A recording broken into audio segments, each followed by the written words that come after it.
Hey, Garrett, thanks for joining us today, man. I appreciate it. You bet. Thanks for having me. This is awesome.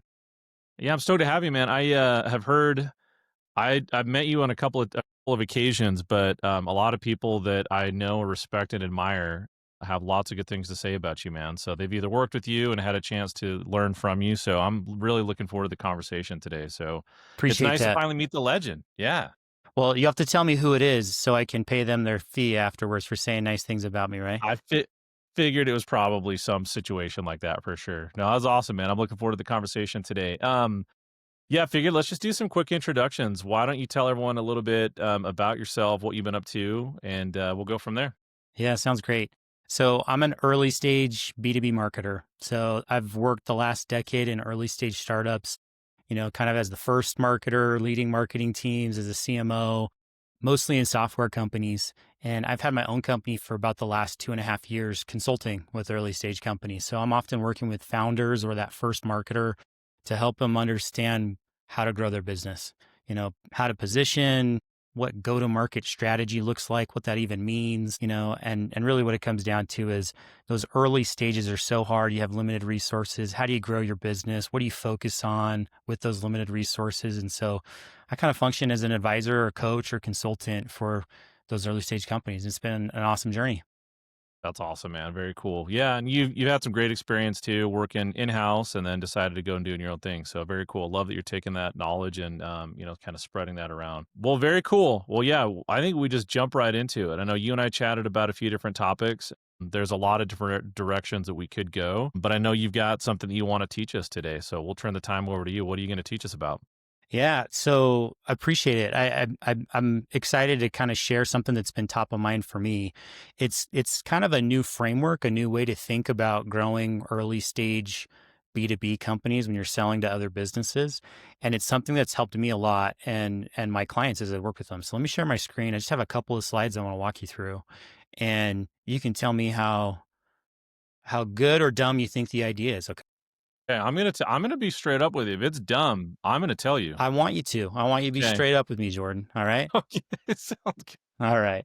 So here's just a little bit about my background. Here's my crew. So my better half, Caitlin, and my 4 kids. And so outside of work, one of the things I enjoy is coaching also. So I coach my oldest son and daughter's soccer teams. I coach a basketball team. So it's been pretty fun. So happy to chat about that stuff anytime also. So what I want to share with you today, though, is this idea of like, how do you grow revenue by replicating your best customer case study? So kind of the thesis for this is I think that your customer case studies are your most underutilized assets in almost every business. A lot of times they're just an afterthought. It's like, hey, can we capture this story, throw it up on the website, maybe use it in a sales process, and that's it, right? But I actually think that they're so much more powerful when you can capture the right story and use it to guide every other part of your business. So let me walk you through that. So I think the problem, like we talked about already, that a lot of early stage companies face is you don't have a system to consistently win the right customers. That's how I summarize it, right? So it could be any of these factors that you see here. Maybe you don't know who your best customers are, or maybe you don't know exactly what to sell them, or maybe you're struggling to get them on calls for sales calls, or maybe you get them on calls, but they don't close, or maybe they close, but they don't stick around or expand, right? So this is a founder that is a friend of mine. He has a small dev shop agency, and he described it like this. I thought it was really good. He said, it felt like we were waiting upstream. Every step was slow, painful, unpredictable. I'm sure if you've been in an early stage startup, you've recognized this, like you felt this before, right? And I think what it comes down to, at least what I've seen, is that there's all these different pieces that are connected. And when you fix one piece, it often affects others. So like you might focus on fixing your messaging, right? But then as you change or tweak your messaging, it changes your ICP, your ideal customer profile, or maybe you have different offers that are tweaked, or maybe it didn't change your sales pitch, but it needs to. And so, the way that I kind of summarize it is usually you don't have a problem with one part of this. It's usually not a messaging problem or a pricing problem or a lead gen problem. Usually it's a go-to-market system problem. It's all of these things interconnected, and it's tough. And so the way that I like to think about this is you can create a go-to-market system that replicates your best customer case study So, AKA a case study factory. So, if you imagine for a minute that your business exists to produce, it's a factory that exists to produce successful customer case studies, right? That's the goal. And the revenue is a byproduct of that. When you produce successful, consistent customer case studies, you grow revenue, right? And so what that comes down to is, what does your case study look like? In the simplest sense of the word, a case study is a person that has a problem that found your solution and got specific results from it, right? So if you can replicate that case study, you can go find other people just like that with the same problem, sell them the same solution, help them get the same results, then you're onto something. Then it's about step 2 is optimizing those factory processes to make sure that you can consistently replicate that case study. What are those factory processes, right? It's your marketing, your sales, your customer success. Like, how do you generate leads, meetings, close deals, get results, right? And so if we go one step further into this, this idea of what does a great case study look like? I kind of define it as 8 Ps. So you go one layer deeper into kind of what we just talked about before. A great case study has these 8 things. It's a person, right? You got to know, who are they? We're always selling to people, even if we're selling to other businesses, even if you're B2B, we're still selling to people. The second is what's the specific problem, the thing they're struggling with. 3 is paths. So what else did they try, or other paths did they consider going to solve that problem? 4 was, what's your promise? Like, what did you promise that was different that got them to actually say yes? Often for service businesses, it's describing your process. So like, how does it work? Like for software too, it's them understanding, like, how do I go about using it? 6 is proof. So what specific results did they see? 7 is package. So what did they buy and what did it cost, right? What was included? And then 8 is pushbacks. So like, what almost stopped them? What were their objections, right, to this process?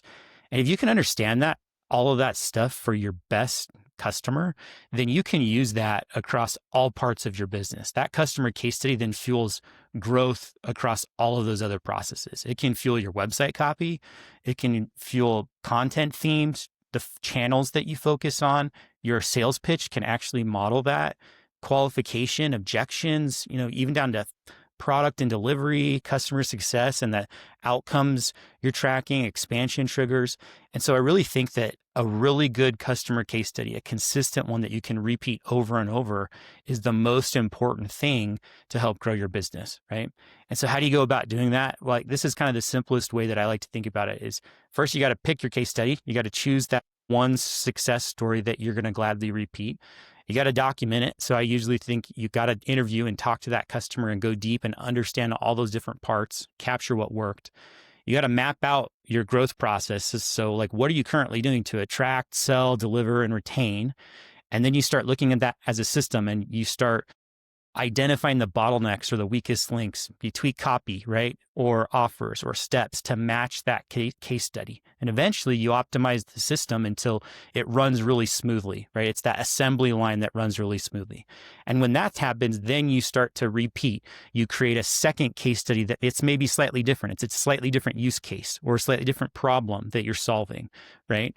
Or a slightly different solution or slightly different results. And then you have a second case study that you start building out the systems for going forward. So anyways, that's how I'm thinking about early stage growth in what I'm calling your case study factory. So tell me, what do you think? Bad, horrible idea, Jordan? Where are we Really? at? Yeah, I'd say terrible. One of the worst ideas I've ever heard. I know. Yeah. I knew you were going to say it. No, this was awesome, man. This is super helpful. I think a lot of companies struggle with this. Let me just ask you a couple of questions on how you kind of think through those. Yeah. One issue that I've run into, like, who kind of owns that engagement with the customer? So is that typically where I've always fallen short? Is I'll reach out to, we'll have some ideas of who we want to reach out to, and then usually it's a customer success person or maybe it's a salesperson that owns that relationship. And so you reach out to them and they're kind of hesitant because maybe they don't want to rock the boat, or because it can be like, they got to take the time to sit down and do the interview. What are your thoughts? Like, what's the best way to, like, who owns that? And then what's the best way to kind of engage with them? Do you just kind of organically reach out and say, hey, we'd just love to talk to you about how you've used our platform or, worked with our company, et cetera? How do we break through that? Yeah, it's such a good question. And it's something that I think a lot of companies struggle with. I do think overall, when we're talking about this entire system, the CEO, key leaders of the company have to own that. And a lot of times what I've seen for earlier stage companies that are under, 2, 3, 4, 5 million in revenue, they're still small enough that the CEO can and often does have a really tight connection with some of those top best customers, right? And when that happens, when the CEO is on calls regularly and learning from those customers, he can make introductions, he or she can make introductions to the rest of the team, right? Say, hey, talk to my product manager about this, or talk to my customer success person about this, right? And a lot of times your best customers want to help you grow. Like they're open to that. And they want to contribute there and kind of shape what you're building. So a lot of times we're worried about it. And I think we just haven't asked, and we just have to go ask. If you go ask them, hey, we just really want to understand, from start to finish, from when you first had a problem to when you started seeing results with our product or service, what happened? And we want to use that to help improve what we're building because you've been a great success story for us. I think almost everyone's willing to give you 30 minutes to answer questions if they've been a really great customer and you've gotten results for them, right? Yeah, If I think you're not, right. it's kind of telling, right? Like maybe Totally. you haven't got them great results. So Well, maybe they're not the right person. yeah. Spot on. I think you said something that is perfect, which is I think we're afraid to ask them. And it's like 9 times out of 10, whenever I've been shocked at some of the things, like when you sit down or you listen to that interview or you read that transcript of what they said about you, you're like blown away because you had no idea that that was even going on behind the scenes. So I think you're right. I think one of the most important things is you just have to get out there and ask them and not be afraid to do that for sure. I love that. I love the framework. Let me just ask you, just kind of high level, what's the best way to do this? Are you literally just having as a CEO? So you're talking to a CEO and you're saying, look, case studies are important. Here's the framework and the methodology to go ahead and implement. Are there any fancy or specific tools that they need to be using? Are they just picking up the phone? Are they recording it via a Zoom call? Any recommendations there of what that looks like? Yeah, I typically recommend recording it because you're always going to miss stuff. You want to go back and do it. You want to have a good set of questions to ask. Sometimes it can be helpful actually to have someone external do it. I've found that customers often are a little bit more open when your CEO can say, "Hey, we're engaging this consultant to help us really understand who's done a lot of this before." Sometimes they're a little bit more open because you don't have to tell them their baby's ugly and all of that stuff that goes on with it. So that can help. So like I have a pretty set process that I go through where we identify, we kind of have a rubric or scorecard where we identify who is your best case study that you want to replicate going forward, right? And we look at the data and then we reach out and we do an interview. It could be a 30 to 60-minute interview depending on how much time we have, how deep we want to go, how much they've talked to them before. You can also pull past sales calls, especially like those first sales calls, and use that as other info. And then you synthesize it and you kind of pull out all those different parts of your case study.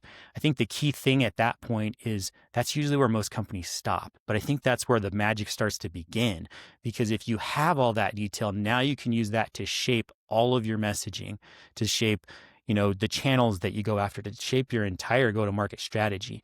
I think very few companies actually do that, use it to that extent. And I think that's why they fall short, right? So. Yep, love it. Very cool.